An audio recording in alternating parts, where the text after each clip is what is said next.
Je suis reconnaissant au Seigneur pour la grâce qu'il me fait de venir chez moi. Parce qu'en atterrissant, j'ai vraiment vu que j'étais chez moi. Et j'étais dans une immense joie d'être ici. Maman Simiane, qui me connaît si bien, me disait: tu as perdu tout ton charisme, je te vois tellement dans la joie. Et c'est la première fois, à part le voyage en Israël, qu'elle me trouve aussi joyeux. Je suis vraiment content d'être ici. Je prends Dieu à témoin, vraiment. J'ai voyagé dans le monde entier, mais à part Israël, c'est une rare fois que je me ressens vraiment connecté à une terre, comme si c'était vraiment chez moi en RDC. Et je suis vraiment content d'être là. Merci beaucoup pour l'accueil et merci au Seigneur. J'aimerais honorer la présence de quelques serviteurs, servants de Dieu. Vous êtes apôtre, prophète, pasteur, docteur, évangéliste, berger président d'un ministère, où vous travaillez dans le corps du Christ. J'aimerais que vous puissiez être debout. Nous allons vous honorer ce soir. Vous êtes vraiment dans le ministère. Vous faites un travail dans le corps, s'il vous plaît. Faites-vous lever. Nous allons vous honorer ce soir, autant que vous êtes dans les gradins ou devant. Est-ce qu'on peut apprécier ces hommes et ces femmes qui sont des dons? Même dans les gradins, ne vous dérangez pas. La première place devant n'est pas la première place au ciel, ne vous en faites pas. De partout où vous êtes, on peut les apprécier. Ce sont des dons pour le corps du Christ. La MAPRE est venue apporter juste du peu que Dieu a mis en nous. Mais ce sont les hommes et les femmes qui vivent avec vous, qui enterrent les membres de vos familles, qui bénissent les mariages, qui prient quand il y a des complications pour les accouchements, qui sont avec vous au Nouvel An, qui sont avec vous à chaque instant. Nous ne sommes venus qu'apporter quelque chose, mais c'est avec eux que vous vivez tous les jours et nous voulons profiter vraiment de les honorer. Merci, serviteurs de Dieu. De manière pratique, vous pouvez vous asseoir. De manière très particulière, nous aimerons honorer vraiment, si vous le permettez. Nous le ferons encore demain, mais sinon pour ce soir, j'aimerais honorer quelques serviteurs de Dieu. Nous avons le couple pasteur Dario Alexer qui est venu me voir plus d'une fois avec son épouse. Merci beaucoup. Ils ont été à une de mes écoles des prophètes. Ils sont même venus au niveau de Paris pour une formation. Merci beaucoup pour votre humilité, votre amour. Merci de tout cœur. Merci beaucoup. Nous avons le pasteur Cédric et son épouse, la prophétesse Kelly de l'église Ethnie. Est-ce qu'on peut les honorer très fort? Merci beaucoup, serviteurs, servants de Dieu. La liste est longue, peut-être à la fin je présenterai d'autres. Et demain nous allons honorer tous les serviteurs, servants de Dieu. Vous êtes tellement nombreux, permettez que nous ne prenions que quelques-uns d'entre nous pour nous représenter tous. Nous avons affectueusement le pasteur Yann et son épouse de l'église ICC. Impact et Centre Chrétien, on peut les acclamer, les apprécier. Merci beaucoup.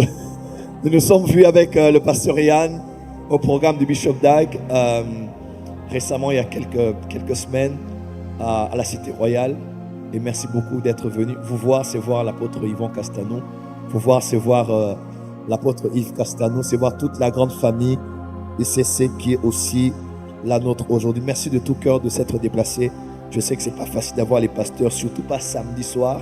Puisque dimanche, on prépare les cultes, c'est vraiment une soirée sacrée. Beaucoup de pasteurs ne sortent même pas, mais venir ici, c'est vraiment un signe que le corps du Christ est uni. Amen.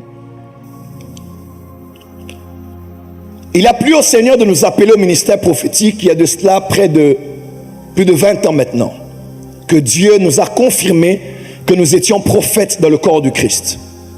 Et il arrive par la grâce de Dieu que Dieu puisse nous envoyer dans certains territoires en nous donnant un message bien spécifique. Je crois de tout mon cœur que ce message ne concerne pas que chacun de manière individuelle, mais ce message nous concerne de manière corporative. Je crois que ce message concerne l'église de la Guadeloupe et des Antilles en cette fin d'année. Je crois que ce message vous concerne en particulier, vous ainsi que votre famille. Parce que dans le monde des ténèbres, il y a un agenda particulier qui veut commencer dès ce mois de novembre jusqu'à la veille de la Pâque de l'année prochaine. Le monde des ténèbres a décidé de s'appesantir sur plusieurs personnes afin qu'ils perdent la vie. Mais je crois, comme David le déclarait, je ne mourrai pas, je vivrai et je raconterai les œuvres de l'Éternel. Nous ne surestimons pas notre adversaire, nous ne le sous-estimons pas non plus. Et lorsque Dieu donne des orientations prophétiques, il est très important de les observer. Rappelez-vous à l'époque de la lorsqu'on a parlé de la Pâque, la pécha, passer outre, cela ne dépendait pas de qui était dans la maison, mais cela dépendait de est-ce que la maison a été tentée avec le sang de l'agneau. Même s'il y avait un étranger dans cette maison, même s'il s'avérait qu'il y ait même un Égyptien dans cette maison, puisque le sang était placé sous les linteaux, nul ne pouvait être touché. Je décrète et déclare qu'en cette fin d'année, à cause du sang de l'aspersion, nul ne sera touché.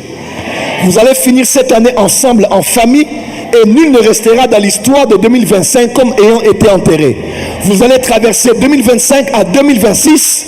Il n'y aura pas de mort dans ta famille dans le nom de Jésus. Tu n'as pas dit amen, pourquoi? Les seuls morts qui seront comptés sont les morts de ceux qui voulaient votre mort, parce que quiconque va creuser une fosse va y descendre. Tu n'as pas dit amen là où tu es. Je décrète et déclare que le malheur retourne à celui qui l'a envoyé. 1000 tombent à ton côté, 10 000 à ta droite, mais tu ne seras pas atteint. Mais tes yeux seulement tu regarderas et tu verras la rétribution des méchants. Lève-toi, dis fire. Je dis lève-toi, dis fire.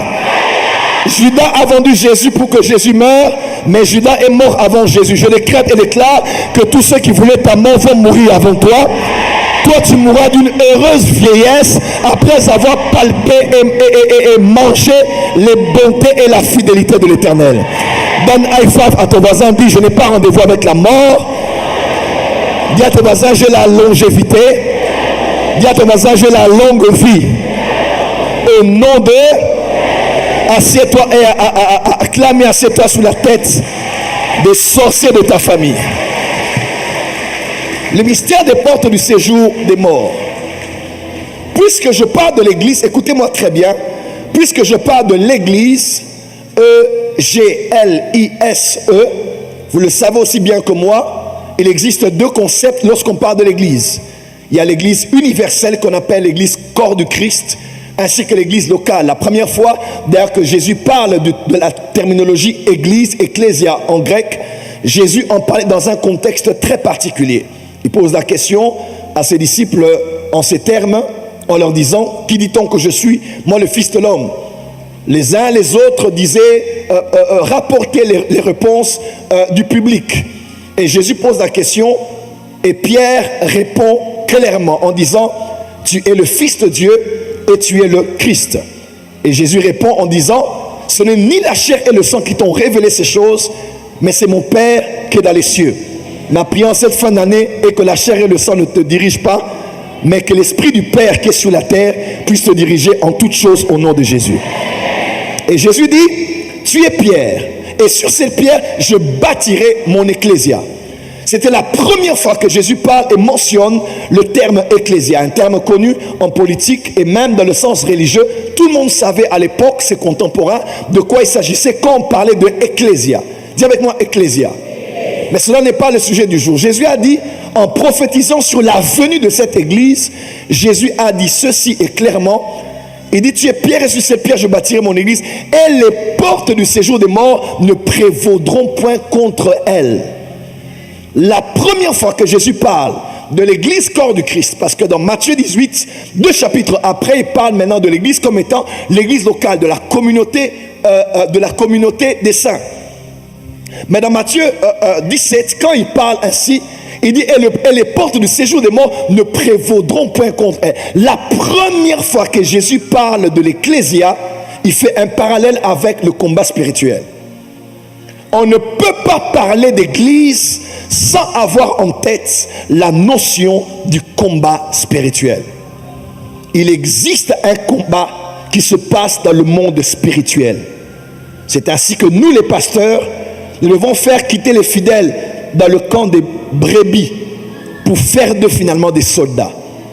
Puisqu'un bébé ne va pas en guerre. Une brebis ne va pas en guerre. Je vois Dieu susciter une armée des hommes et des femmes dans les Antilles, des hommes et des femmes matures, équipés, formés, ayant le caractère de Christ, qui vont aller récupérer les terres comme hommes, qui vont aller récupérer les territoires qui ont été conquis par des esprits depuis les temps immémoriaux. Quelqu'un peut dire amen très fort. Et à part le combat spirituel, il dit les portes du séjour des morts. Déjà, pour mettre cette histoire en contexte, Jésus est dans un territoire appelé un territoire particulier, ayant un lien avec Césarée, avec Philippe. Et ceux qui ont été en Israël, ils savent que exactement là où Jésus parlait se trouvait une grande grotte. Et il semblerait à l'époque, tout le monde le savait, que cette grotte donnait un accès à ce qu'on appelait le séjour des morts. Plusieurs terminologies, Abîme, Hadès, Sheol, Tartare et ainsi de suite, selon les Hébreux ou selon les Grecs. Et il y avait même là une divinité qu'on célébrait qui s'appelait Pan, qui était moitié homme, moitié animal. Et on livrait des enfants à la mort pour être sacrifiés à l'honneur de ce Dieu. On livrait des sacrifices à l'honneur de ce Dieu. Et quand Jésus disait les portes du séjour des morts, tout le monde avait en image cette porte-là qui n'allait pas prévaloir sur son église. Dis avec moi le séjour des morts. Encore.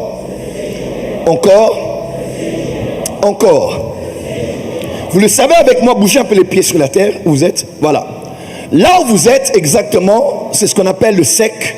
On appelle le sol. Vous vous rappelez avec moi au début, à la création, Dieu a ordonné au sec de sortir des eaux.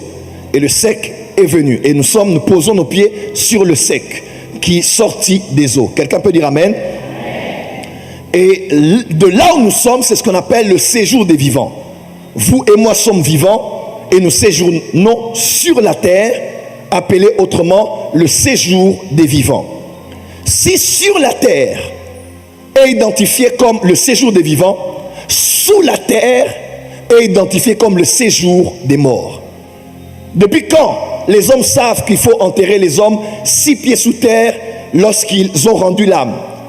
Parce que depuis les anciennes civilisations, il est cru que le monde des morts est en dessous et le monde de Dieu est au-dessus.